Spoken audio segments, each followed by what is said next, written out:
A partir de agora, aqui conosco, com exclusividade para a imprensa sergipana, o doutor em Ciência Política e professor da Fundação Getúlio Vargas, Jairo Nicolau. Meu caro Jairo Nicolau, muito bom dia, seja muito bem-vindo ao estado de Sergipe, através das ondas aqui da Fan FM, também do YouTube, o nosso canal Portal Fan F1.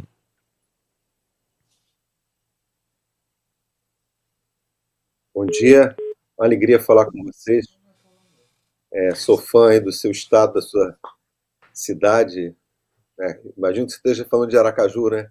Exatamente, de Aracaju. É uma alegria muito grande estar aqui com você. Alegria toda nossa.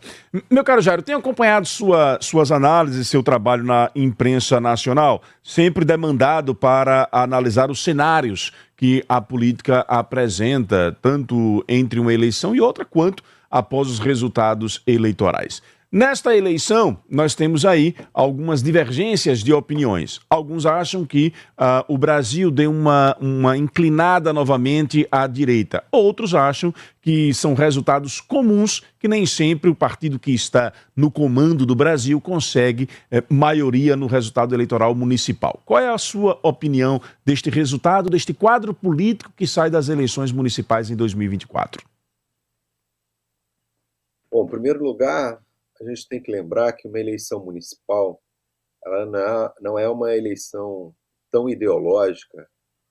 Eu digo ideológica quando a gente discute questões doutrinárias, grandes visões políticas sobre como organizar o Brasil, em que há uma esquerda com uma agenda, há uma tradição de voto no PT, contra o PT. Essa é a eleição nacional. A eleição local, né, chamando aí a eleição local, essas eleições que acontecem no meio, digamos, do mandato do presidente, né? Foi essa que a gente acabou de passar. Essas eleições têm lógicas diferentes, né?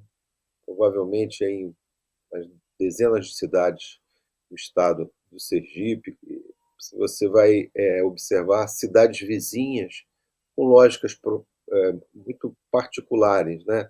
Em alguma cidade o conflito é entre duas famílias, três famílias, outra já tem um partido de esquerda presente, na outra todo mundo contra um prefeito impopular. Enfim, a lógica municipal não é uma lógica ideológica.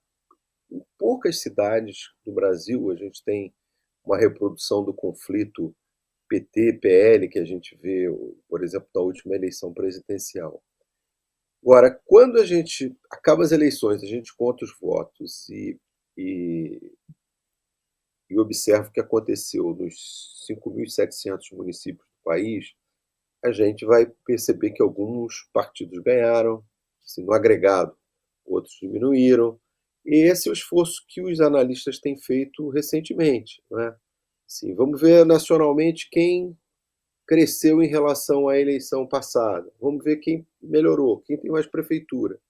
Mas lembrar que essa não é uma eleição que marca, digamos assim, para o sistema nacional, para a política nacional, algo tão forte. Eu acho que é um bom caminho para um analista, para quem gosta da política, é olhar uma eleição municipal como ela fosse um rearranjo da força dos partidos ali na base do Brasil, né? Para isso ela serve.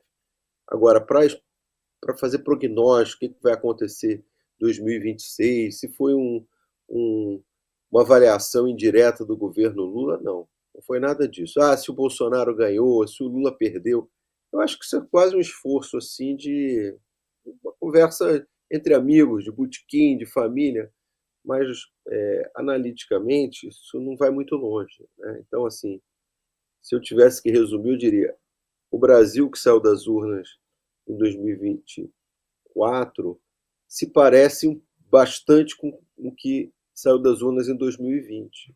Assim, não tem nenhum partido que explodiu, nenhum partido que acabou, que a gente vê que são tendências, algumas tendências, a gente pode falar mais daqui a pouquinho, algumas tendências claramente a gente observa a longo prazo, mas assim, vencedores enormes, ganhadores, assim, não. Perdedores gigantescos também. Então, na sua opinião, professor Jairo, é uma incoerência ou um erro, digamos assim, comparar as eleições gerais com as eleições municipais? Total, um erro total, é um erro quem desconhece a política brasileira. Vou só dar um exemplo para a gente cansar o teu ouvinte. Vamos lembrar, vamos voltar no tempo. 2020. Quem foram os grandes vitoriosos daquela eleição? Você pode pegar aí nos jornais da época e vão dizer, foi a eleição dos partidos moderados, partido de centro. Ganhou aqui o PSD no Rio de Janeiro, em São Paulo ganhou o Bruno Covas. Com a vitória do Bruno Covas, o que os jornais diziam? Provavelmente um candidato competitivo e forte é o governador do PSDB, né? Dória. Provavelmente esse será um candidato fortíssimo à eleição presidencial de 24. O PT foi mal, provavelmente o partido vai ter dificuldade na eleição presidencial. O Bolsonaro foi derrotado em várias cidades em que apoiou o candidato, ele estava na presidência. O que nós vimos acontecer 2 anos depois? O Dória sequer conseguiu ser indicado à presidência pelo partido dele, e pela primeira vez não lançou candidato. O Lula, que tinha ido mal nas eleições municipais, venceu a eleição. Bolsonaro, que tinha ido mal nas eleições municipais, acabou chegando bem, né, na disputa final, quase, né, foi uma eleição muito apertada. Tudo para dizer o seguinte: eleição para prefeito, para as câmaras municipais, são orientadas pela lógica municipal e raramente é uma eleição que se nacionaliza. Isso não quer dizer que ela não tem importância, que ela não sinalize uma série de coisas, mas fazer essa conexão assim rápida entre os jornais gostam disso porque os jornais em geral tratam dos problemas nacionais, né? Quem vai querer saber aqui no Rio, quer dizer, eu quero, mas acompanhei inclusive a eleição de Aracaju por razões profissionais, mas quem vai querer saber do que aconteceu numa pequena cidade do Sergipe? Ou vocês, ouvintes, querem saber o que aconteceu aqui numa cidade vizinha, que o prefeito ganhou, é do PL ou do PT? Agora, quando eu falo nacionalmente, o partido ganhou ou perdeu, isso interessa bem mais gente. A imprensa enfatiza os aspectos nacionais e às vezes força a mão em fazer essa conexão ao que aconteceu, como isso vai determinar o que virá em 2026. Eu acho isso bobagem. As eleições municipais nunca condicionaram o que aconteceu 2 anos depois, mas a gente não aprende a lição, né? Em razão da polarização em alguns municípios, em algumas capitais, PL, PT, se teve a impressão de que, ou se teve a narrativa de que a eleição nacional se polarizou. Mas, de uma forma geral, a discussão ela foi centralizada em âmbito local, das demandas dos municípios. Como é que você ouviu um pouco essa disputa PL-PT por algumas capitais aqui no Brasil? A rigor, no segundo turno, somente em Fortaleza, né? Houve uma disputa PL e PT. É claro que em outras cidades houve uma disputa no segundo turno entre direita e esquerda, que é o caso de São Paulo, não é? Mas se você olhar pela Curitiba, foram 2 candidatos de direita. Belo Horizonte, 2 candidatos de direita. Então a gente não tem assim um quadro sempre PL e PT. Polarizado. Um aspecto polarizado bem nas realidades municipais. O que aconteceu, eu acho importante nessa eleição, que nas grandes cidades, as cidades em que há 2 turnos, digamos assim, as cidades com mais de 200 mil eleitores, nessas nós observamos um crescimento do PL, isso é um fato. Hoje, né, o PL, o ex-presidente Jair Bolsonaro, é o partido mais votado nas grandes cidades do Brasil, né? Tirando aí do PT essa posição, né? O PT não foi mal, chegou em quarto, depois do MDB e do PSD. Eu digo só nas grandes cidades. Então, esse é um fenômeno dessa eleição. Um crescimento de uma direita mais ideológica, mais doutrinária, que hoje está, digamos assim, mais organizado no PL, esse partido foi muito bem. Independente do Jair Bolsonaro ter apoiado um candidato aqui, perdido, ganhado ali, do ponto de vista dos partidos, essa é uma novidade dessa eleição. O PL aparece como uma realidade política mais organizada, não é em todo o Brasil, é sobretudo na região Sudeste, Sul, em alguma área do Nordeste, mas é um fato. Isso é incontornável, porque os números dizem que o PL foi bem, independente das prefeituras, é o partido mais votado. O PT não foi mal. Essa é uma avaliação. Até os dirigentes do PT que estão brigando deviam ter um pouco de paciência e olhar os números. O PT melhorou um pouco em relação a 2020, melhorou nas grandes cidades, algumas lideranças jovens apareceram. É um partido que está num processo lento de renovação, mas tem dificuldades. Acho que o PT não está lendo os números, mas isso é política. Às vezes você acha que foi pior do que de fato foi numa prova, até que o professor chega lá, te dá a nota e fala, fui melhor do que imaginava. O PT ainda não olhou o resultado da prova. Está muito mais pessimista e os analistas estão seguindo nessa linha. Vamos lembrar que o PT foi mal em 2020, em 2022 foi o segundo partido mais votado da Câmara, fez a segunda maior bancada. Então, mais uma prova do que acontece nas eleições locais, influencia um pouco as nacionais. Mas, assim, a gente pode passar aqui amanhã conversando sobre os partidos. Tiveram mudanças, um sobe, um desce um pouquinho, mas nada tão espetacular. É mais ou menos como 2 rodadas do Brasileirão. Um time sobe 2 posições, outro cai uma, um que estava em segundo passou para primeiro, mas nenhum sai lá da 17ª posição, passa para a segunda. Uma eleição municipal é assim.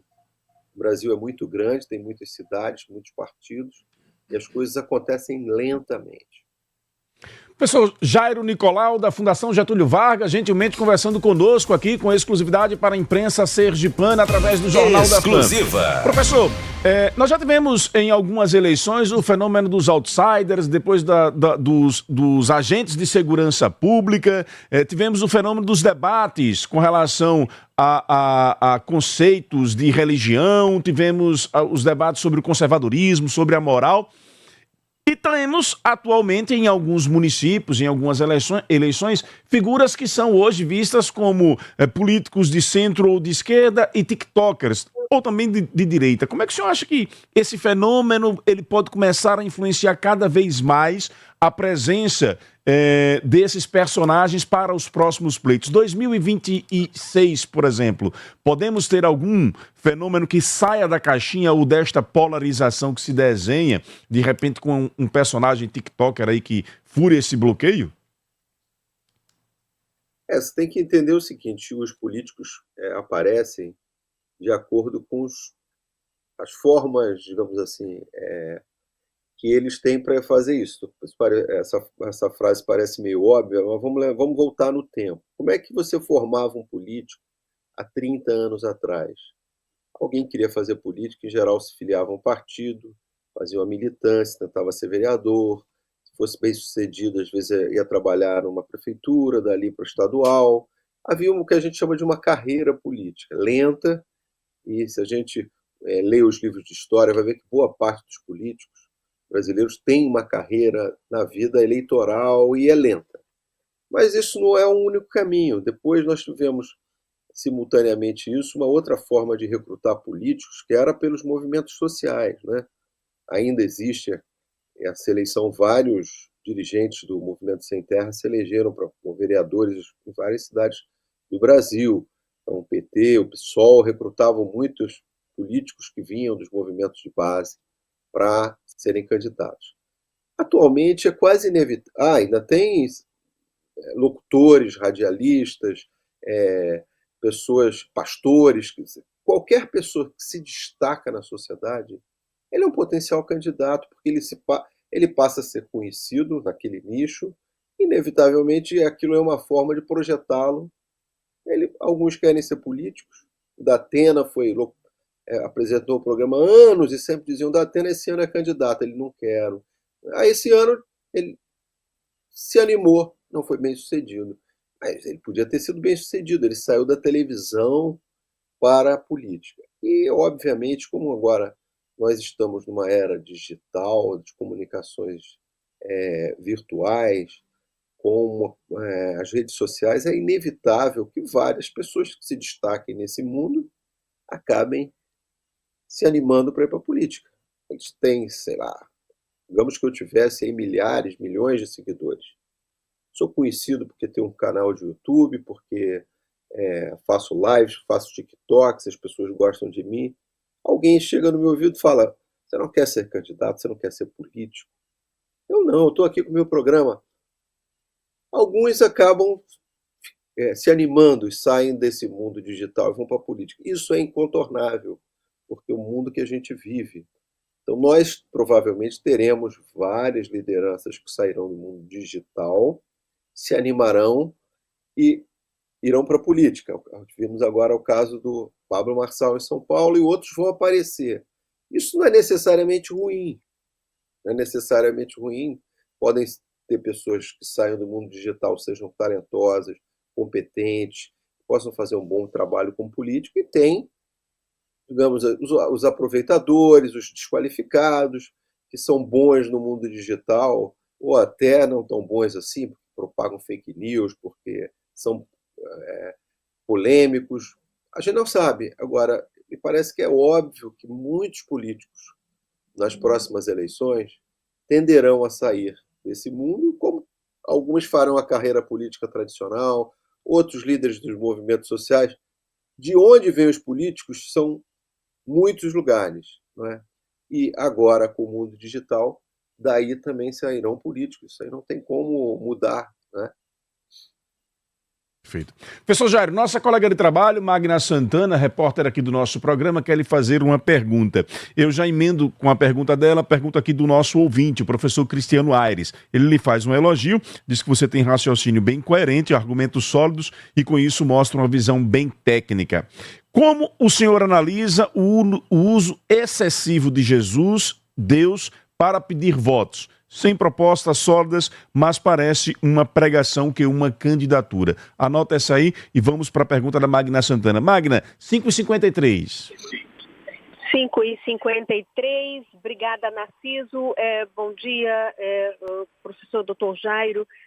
Uma satisfação e uma alegria para a gente tê-lo aqui no nosso jornal da FAM. Bom, meu questionamento eu trago para uma questão muito particular, uma curiosidade, pelas informações que eu vou lhe passar, claro, talvez necessite de uma análise, mas pela sua experiência, até de outros locais, porque isso não é inédito, mas eu trago uma questão local aqui da nossa capital, uma curiosidade. Aconteceu especificamente aqui em Aracaju, na capital sergipana, pela primeira vez nós tivemos 5 mulheres disputando, claro, tivemos homens também, mas um grande número de candidaturas, mas chamou a atenção, foram 5 mulheres disputando a prefeitura de Aracaju. Isso realmente para a gente foi inédito. E uma que foi vitoriosa, a candidatura de uma mulher que foi vitoriosa, ela é do PL. Desde antes de se confirmar esta candidatura, ela já despontava nas pesquisas espontâneas como primeiro lugar, como escolhida pela população. Tentaram durante a campanha polarizar, foram vários ataques dos mais diversos, enfim.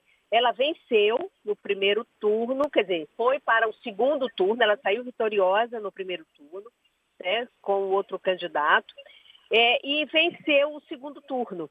Continuou. Então, houve uma junção no segundo turno de todos os outros candidatos, o da máquina e os que foram derrotados.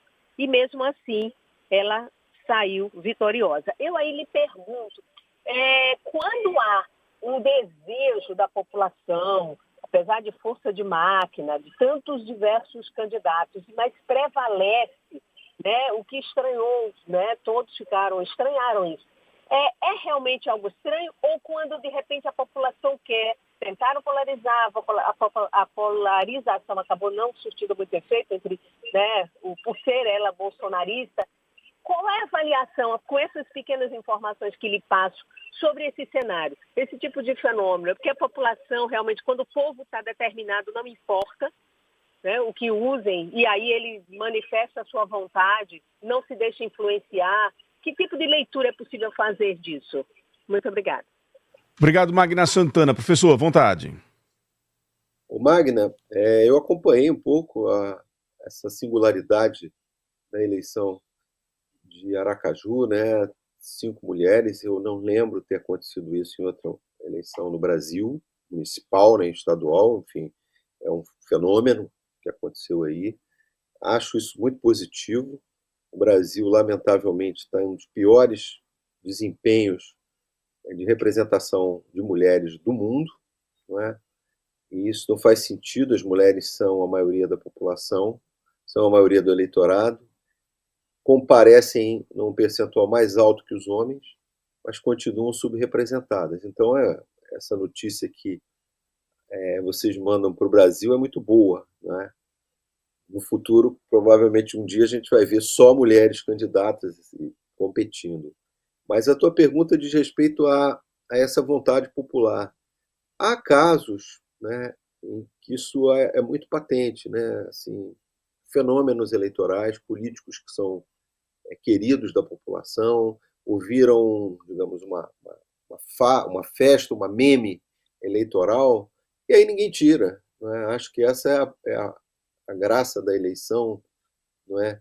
Que ela, no passado, a gente sabia que tinha o controle do voto pelos coronéis, o controle do voto ali pela corrupção, pela compra assim, generalizada do voto, e hoje a gente sabe que com o avanço da tecnologia eleitoral no Brasil, com a urna, a identificação digital para o eleitor, por todos esses avanços, e o Brasil ficando um país também mais escolarizado, as pessoas têm muita autonomia. Eu estou dizendo que ainda não existam bolsões de coronelismo, de compra de voto. Claro que tem, mas hoje o eleitor está muito mais autônomo. E aí, quando é o caso da prefeita de Aracaju, né, quando ela se torna um fenômeno de massa, como você disse, a vontade do eleitor, pronto, ninguém questiona. E o melhor é isso: os derrotados vão para casa, tem que reconhecer que a vitoriosa é um fenômeno, e a graça da democracia é que daqui a 4 anos ela pode ser uma prefeita excepcional, pode ser um desastre, espero que seja excepcional, mas a oposição e os eleitores podem corrigir esse encantamento, pode virar desencanto daqui a 4 anos, os eleitores falam, não, vamos tirar a prefeita, queremos outro, porque ela não funcionou. Isso é da democracia, nós temos que esperar 4 anos, né, para bem ou para mal, e assim como ela ganhou agora, ela pode se recandidatar daqui a 4, pode perder, ganhar, isso é da vida, mas como você chamou a atenção, ela virou um fenômeno e as urnas mostraram isso, né? Professor, a pergunta do professor Cristiano Aires com relação ao uso de Deus, da religião, dentro desse processo eleitoral.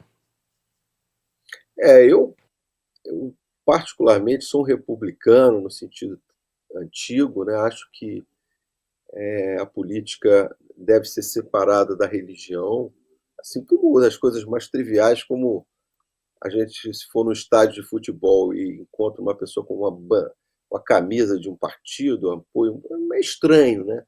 Claro que a religião é muito mais, vamos assim, desafiadora, porque ela mexe com valores mais gerais da sociedade, com concepções diferentes que nós temos sobre o mundo, sobre as coisas, e isso muitas vezes gera políticas diferentes, visões diferentes sobre como tratar os adversários, como implementar certas políticas. Não é só um time de futebol, religião é uma coisa mais profunda, né? Então é uma tradição que vem desde a República, separação entre religião e voto, mas isso não significa que nós não tenhamos lideranças religiosas pedindo descaradamente, às vezes, voto dentro de templos religiosos, não é? Os seus candidatos. Eu não gosto desse caminho, prefiro, eventualmente, o pastor, o líder, o padre ou o líder de uma denominação sei lá, Umbanda, Candomblé, que ele faça a militância política dele como pessoa, como esse torcedor, sei lá, do Fluminense, do Flamengo, aqui no Rio de Janeiro, saem do estádio e vão fazer sua militância política. Sai da igreja, aí ele vira uma outra coisa, ele é um político filiado ao partido A ou B e pede voto. Eu realmente acho que essa mistura não é boa. Mas o que eu estou dizendo é o que eu acho. Eu não sou ingênuo de não reconhecer que hoje uma parte do mundo religioso está misturado com a política, pastores pedindo voto, lideranças de outras denominações também usando o templo para se candidatar. Acho isso bom, né? Gosto mais do modelo em que essas coisas estejam separadas, mas eu sei que isso existe. Aqui no Rio até tem uma informação que quem não é daqui é interessante. O Rio sempre foi visto como uma cidade muito com uma presença muito grande das igrejas evangélicas. Isso continua. Nós tivemos um prefeito evangélico, daqui saíram vários políticos, como o Garotinho também, que é uma liderança evangélica, mas nessa eleição, na cidade do Rio, nenhum dos candidatos apoiados por denominações evangélicas conseguiu se eleger. Assim, um candidato, políticos importantes nacionalmente não conseguiram eleger o seu candidato a vereador aqui. Então, talvez comece a ver que há um fechamento maior dos partidos para lideranças evangélicas. Tem uma aluna que estuda essas lideranças. Ela me disse: olha, professor, eu observei, tenho ido às igrejas e observei que nessa eleição o pedido de voto não foi tão forte como em outras que eu acompanhei. Então, talvez a gente comece a ter aí um fenômeno de saída das lideranças evangélicas, isso na nacional, da política, e eu acho isso muito bom. Uma coisa é você ter sua preferência religiosa, outra coisa é levar isso para a vida partidária, para a vida eleitoral. Acho que dá muito ruído, contamina muito a política, que é um lugar secular, é um lugar republicano.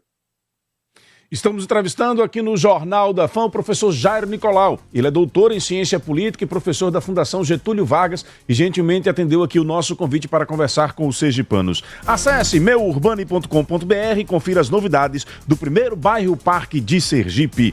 Mude de vida financeira com o Banese Card e a MovePay. Mais controle nas suas compras e pagamentos rápidos e seguros. Acesse e saiba mais em movepay.com.br, banesecard.com.br. Professor Jairo, para a gente poder, uma última pergunta, para a gente poder se despedir do senhor, já lhe agradecendo mais uma vez.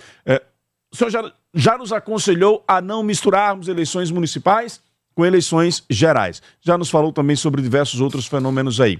Que pistas ficam desta eleição de 2024 em termos de análise da sociedade e do pensamento do eleitor? É uma boa questão.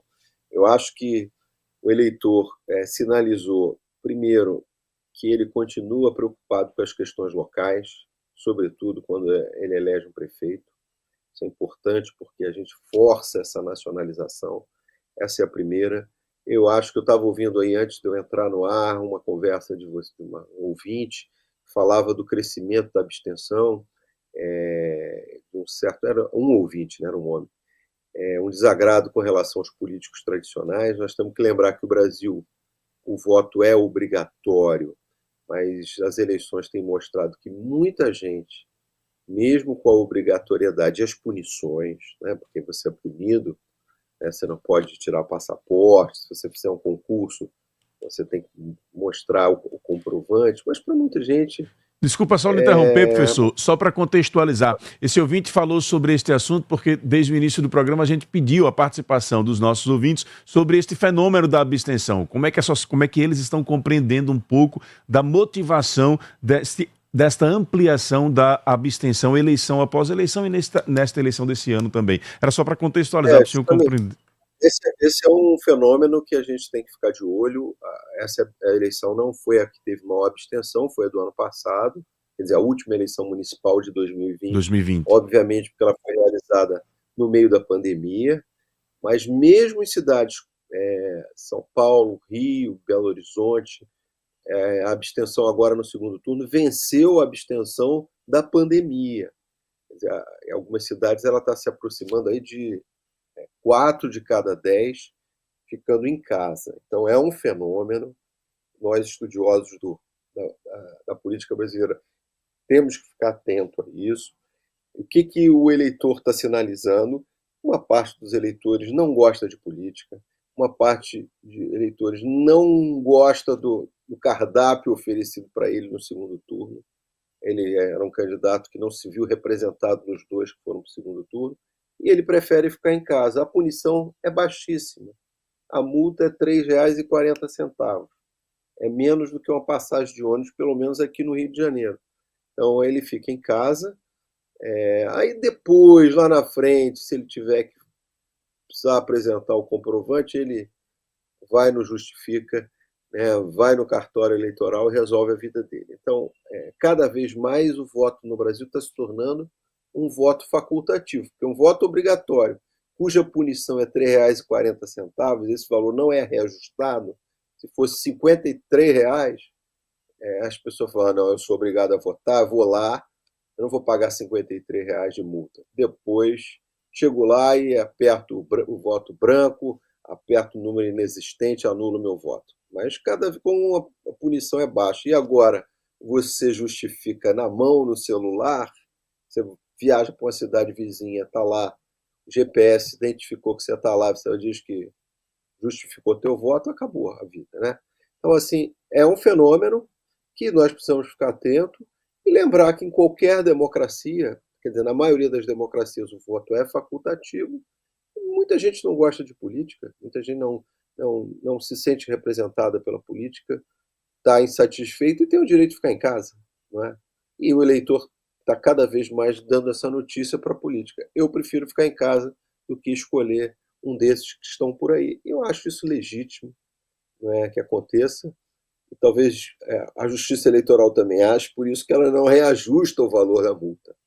Não é? A multa fica lá baixinha e cada vez com a inflação aumentando, daqui a pouco, quando a gente falar da multa, a gente vai falar de um valor que não vai dar nem para comprar uma bala, né? Acho que R$ 3 já tá ficando difícil, dá para comprar um picolé aí nas praias lindas de Aracaju.